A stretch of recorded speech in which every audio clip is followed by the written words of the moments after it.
This is Chapter 3, Conquest in the Americas, discussion number 6, Mercantilism and the Role of Colonies. So now that East meets West, and we have the North American continent and the South American continent, and the Europeans starting to exchange people, they also exchange some other things. For example, the explorers brought back Indians, but they also brought back tomatoes and pumpkins and peppers, corn, potatoes, were all things that Europe had never seen until they started coming back with the ships from the Americas. Whereas wheat and grapes, bananas, sugarcane, horses, pigs, chickens were amongst the many things that Europe took to the New World. Of course, sugarcane was one of those big ideas that brought in a whole bunch of money that were done in the plantations. Horses came over with the Spanish conquistadors and their military forces, and then the horses were kind of let go when they turned wild, and that's why we have the Wild West with the Mustang horses. And so there was a lot of sharing going on between the two. Of course, we already talked about the diseases, which was kind of on the negative side. The Europeans contributed to a huge population explosion in the Americas. And because of that, they were able to spread out, and that increased the opportunities to have a lot of productivity as well. Now, with all the gold and the precious metals that were taken from the Aztecs, the Incas, and generally mining these areas, increased the huge amount of money that was now available in the economic systems of the European countries. Now, the one thing that makes money valuable is how difficult it is to get. And so when you have a whole bunch of extra money available in a system, it's going to cause prices to increase to get the stuff. And so it brought about a huge amount of inflation as the economies were growing because of the precious metals, which really served no other purpose than, in other words, to be an exchange value. So what we have is, if we come out of the Middle Ages, we have an economic system considered feudalism, where the Lord controls everything on their property, and everything is about making the Lord more profitable. And the people who live there, as long as they keep on surviving and they can have their own exchanges between them, but it's all about making the Lord rich. Where we're going to be turning over to the idea of capitalism, where individuals are the ones who start getting into making their own economic ventures and creating their own wealth that does not necessarily belong to the Lord, in order to make money for themselves and to gather their wealth for themselves that they themselves control, instead of being always completely subjected to the Lord's sovereign will. Another idea that we have coming in during this time period is also the joint stock company. Now, we did talk about that in the last chapter with the formation of the Dutch East India Company. Remember, these allowed individuals to use their capital in a limited sense instead of having to put out a whole stake of money in order to sponsor a particular voyage, is that they could share the risk, and therefore they would also get to share in the wealth once it was a successful venture. And so another idea, though, was that, let's say that you decide to borrow money, and then the particular expedition would go kaput, you would have to sell your own personal items in order to satisfy the debt.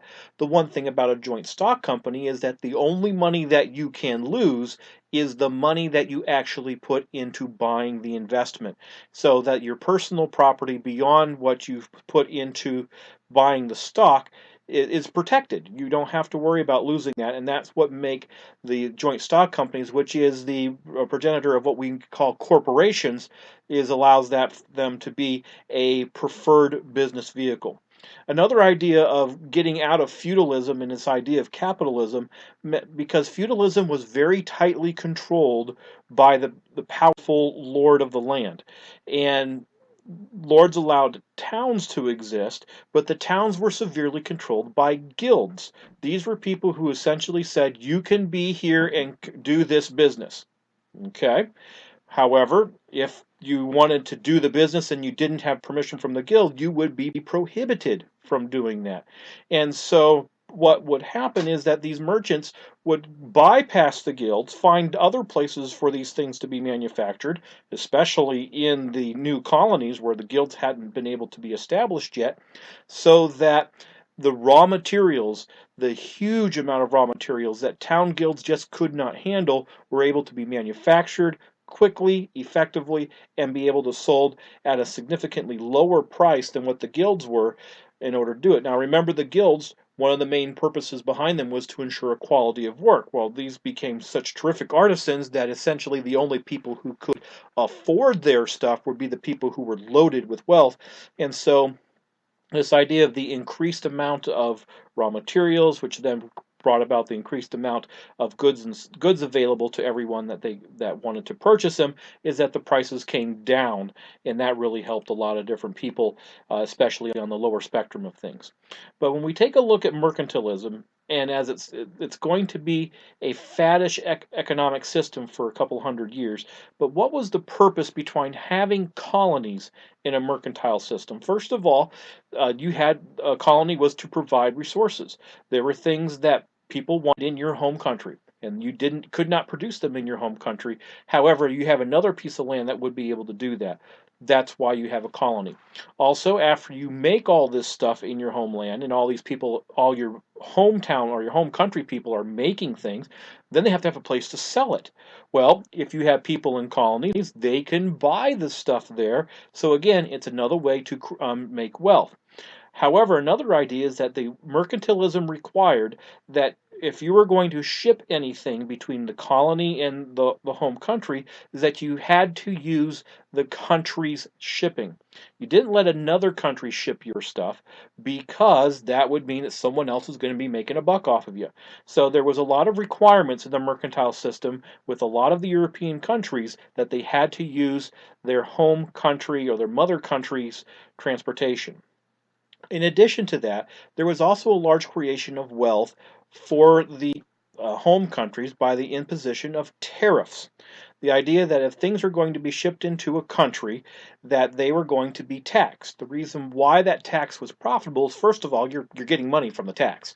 But another reason is because if you have an item shipped into your country and it is being sold at the same price, or let's say it's going to be a couple bucks cheaper than what you're selling your own stuff in your own country, then people are going to buy the cheaper item. But if you put a tariff on that, let's say we put a tariff on $5, all of a sudden that imported item is more expensive. And if it's more expensive, people are going to buy the less expensive thing, which means that your homegrown materials or your homegrown manufactured products are going to be more likely to be purchased, because now it's cheaper than the tariffed import. Also, again, tariffs are good for the bank account for the royal, because as they collect the taxes, they get richer. So that's what mercantilism does for the home country. This concludes discussion number 6, mercantilism and the role of colonies. This also concludes the discussions for chapter 3, conquest in the Americas.